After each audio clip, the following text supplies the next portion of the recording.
We're back! Sometimes you just feel like having an argument. I think we all can relate to this. Not for any real rational reason, but because you have so much pent-up emotion that you need to just let loose on anyone or anything, even if they don't deserve it. You're a psychotic.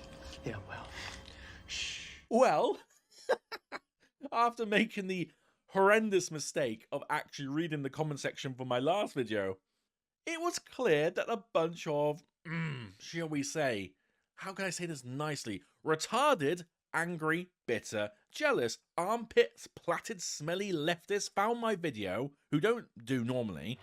Listen, I am not nice, I am not kind, and I am not wonderful. And proceeded to dribble their thoughts in the comments on my last Jeremy Clarkson Farmers video. So, I felt the need to do another one. Back with that Buckaroo! So yeah, just sit back, relax, enjoy the video. Well, some of you will enjoy it.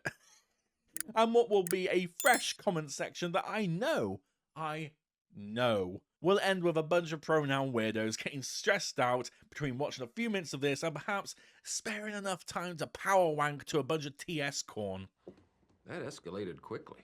Jeremy Clarkson, Starmer's a nightmare for farmers. He doesn't even eat meat. That's right, I'm coming out swinging. If you don't eat meat to me, you have the same mental faculties as a regular on The View. Being Hispanic or being black does not make you immune from being racist, from being radicalized, from being a white supremacist, from being evil.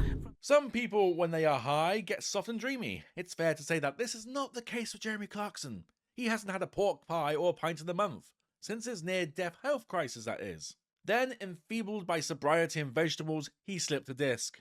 Not only is it bad that he had to eat just vegetables, oh my god. But slipping a disc? Yeah, from my own experience. Not fun. Not fun. Fresh litters of piglets meant that this 64-year-old grandfather in pain dragged himself from his bed at 3 AM into the freezing cold of his diddly squat farm in Oxfordshire, a virtual country home to the millions of fans of the Clarkson's Farm Amazon TV series. True. This means he had to drug himself up to his fuzzy hairline on codeine and paracetamol in order to join the tractor tax march on Tuesday in London, against doctors' orders. So yeah, let's recap that, shall we? Yeah. Because that's what someone who is only there for themselves does, isn't it? Gets up at 3 AM, after nearly dying of heart failure, damages their back as well, all to get to a protest a couple of hours away from where he lives to help other people's livelihoods. Oh yeah, such an awful guy, isn't he? Woohoo! Retards. Oh no, but I can hear it now. Don't worry.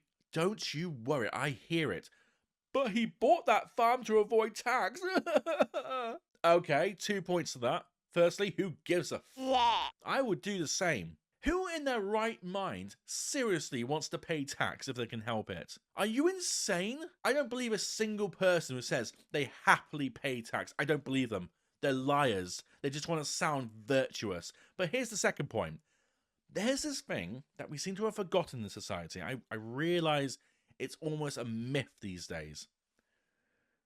It's called sarcasm. Witchcraft! Sorcerer! A form of joking. Inheritance tax was probably attractive at the time to buy it, I'm sure. But also, he wanted to do other things. This was just his way of having fun with the announcement of buying the land. As he says in this article, I wanted to have a shoot. I was very naive. I just thought it would be a better PR story if I said I bought it to avoid paying tax. That's probably true, especially with the BBC. There, at the protest, off my tits on the medication was a different Clarkson. The woolly hat and cantankerous charisma were familiar. He gave a speech on Whitehall, telling more than 10,000 rural folk that they had taken a kick in the nuts from the changes to inheritance tax for farms in the Labour budget. It's true. And gave an interview so disparaging to Victoria Derbyshire from Newsnight. Typical BBC, you people. It became the news, but it came with new political aggression. I wouldn't say political aggression, it's more of an indication of a new shift in how people view established and newer groups now on. The perceived enlightened good guys are finally viewed for who they are, finally. They are the real bad guys. We now know it. People who are so blind to it can see it. Only the most die-hard supporters are incapable of seeing it because they are just as bad. But more crucially, the people branded as the bad guys for so many years, you know, people who are just slightly centre-right, are now seen in a much more positive view by the ordinary folk. That's the most important thing to take away from this. Like I said, the only people that actually see it in the old way of thinking, who the good guys are, who the bad guys are, is everyone except a bunch of slimy, smirky, self-serving, jealous, yes, I will keep saying jealous because only people who are jealous of others think that you should tax people's private belongings and earnings. Bunch of weak-willed retards. That's the only group of people that aren't on the farmer's side. I'm a leftist radical just like you are. Since the march finished, Clarkson is 100% behind any escalation of it, as I am. This campaign mode is apparent when we have the first part of our chat on the eve of the march. Clarkson is driving to the National Pig Awards on Monday night.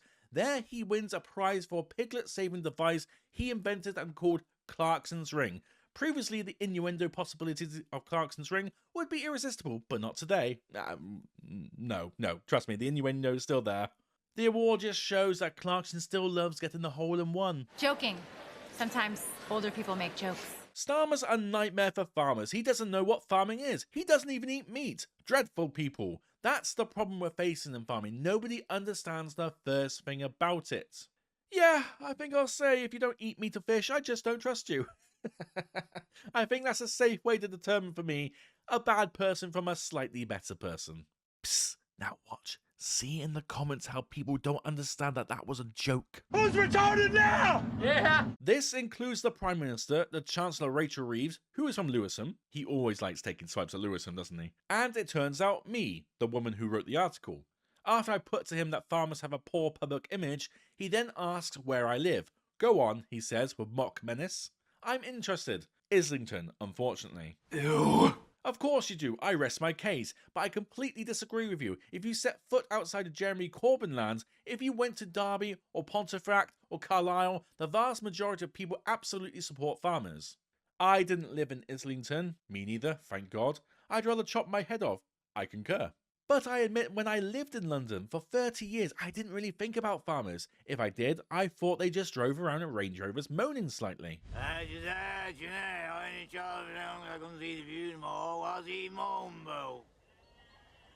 Right. I'm campaigning for there to be no inheritance tax on land. So yes, in some ways that is a tax subsidy. But if we were allowed to sell food for what it costs to make, we wouldn't be having this conversation. You try charging what food actually costs, people would go berserk. You can't say to farmers, sell it for less than it costs, and oh by the way, you are paying the same taxes as everyone else. Obviously, that's nuts. And here, guys and girls, ladies and gentlemen, is the truth of it all. This, when you cut back all the rhetoric, all the swipes, all the jokes, back and forth, all that, it's this. This is the true issue. Food as it currently stands is abysmally expensive, as it stands right now. Which shows that if the farmers aren't getting the true price now, what that price really is devastating. But of course, some smartass will come along in my comments, quote a bunch of statistics that play no relevance to everyday matters of a person's life. And then they go, see, look, these guys, they're fine. What are you talking about? Tell me the last time, to you personally, did numbers on a page represent your life? More importantly, tell me a poll, spreadsheet collection of data that was accurate to the real life circumstances of people's lives. Fuck every single person who tries to use government statistics as a way of saying that this is all lies. Seriously? Every one of them. Okay. Moving on slightly and gently. Farming is the only industry I can think of where you buy everything at retail price. And you sell wholesale. Nobody else does. Out of the price of a loaf, the farmer may be getting less than a penny. But the farmer takes all the risk. Somebody else down the line is taking all the cash. You know, I have a solution. Well, not a solution, an opinion, much like this whole video, on what can be done to make people understand what's going on. But I'll save that for a moment. Fucking tease. Farming is an absolute parlous state it was before the budget. These poor guys and girls are sitting on their tractors on their own, earning no money, it's freezing cold and it's dangerous. then to be given this budget when they're that far down is an act of cruelty. I cannot understand how mean-spirited the Exchequer must be to have delivered it. Yeah, on that note, my opinion suggestion, or whatever you want to call it, is this. Have everyone, and I mean every single person who is against the farmers right now, who says this taxation is justified, go and work on a farm for at least a month. Now, I could keep going and going through this article, but to be honest, I've kind of covered most of what I wanted to cover. If I did keep going on, not only would it be a bit boring, but also I'd probably sound like a nagging old man who's like banging on the next door neighbor's house telling them to turn it down. Turn it down! That isn't music! But I will end with this segment, which is important to how people keep coming after this man himself. Question: does he consider himself a farmer? He answers, no, I generally don't. There's so many basic jobs like hitching a trailer that I still can't do with any confidence. I report on farming is the best way of describing it. Question: is he happy to be the public face of the movement? Answer: no. It should be led by farmers. I know what the Guardian would say. Question: what?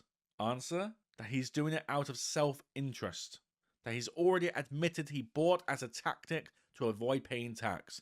In 2009, shortly after buying his multi-million-pound 1,000-acre farm, Clarkson wrote that land is a better investment than any bank can offer. The government doesn't get any of my money when I die. Which isn't actually true, he says.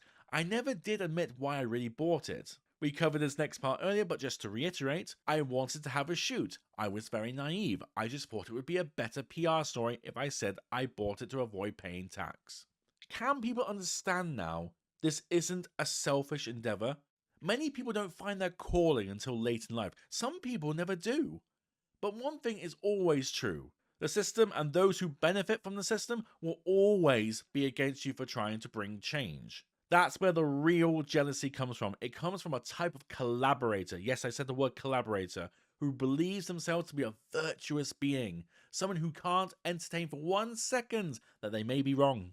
Right now, a petition calling for a new general election has over 2 million signatures and is still getting more. You've seen this tally through this video. It's been in the corner of this video. It's just a snippet of a sign of the discontent that people have for the decisions that are going on. Another separate petition has nearly 100,000 signatures at the time of recording this video that directly relates to what I'm talking about. This isn't some little protest or a small issue.